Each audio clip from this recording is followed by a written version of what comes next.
Hey guys, welcome back to DelveStack. Today I'll be showing you how to fix Firefox sec error expired issuer certificate. So guys, if this ever happened to you, this means that your computer are not accurate when it comes to the date and time. So to ensure that, you can just simply go for the start menu and you can just simply go ahead and go for the settings.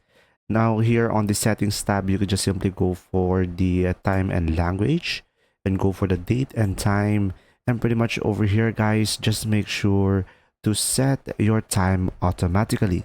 So guys, sometimes your system is outdated when it comes to the date and time over here, and that is the cause of the issue. Now another option is you could just simply open up your Firefox, and pretty much over here you just simply tap on your keyboard Control Shift Delete, and pretty much over here just make sure to select everything over here when it comes to the when, and make sure to check these three boxes over here.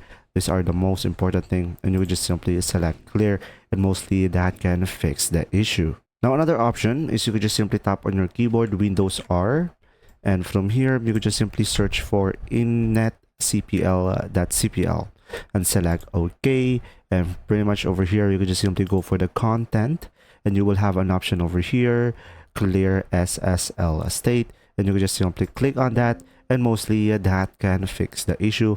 I hope these three solutions help you out. If you do, leave a like, and thanks for watching.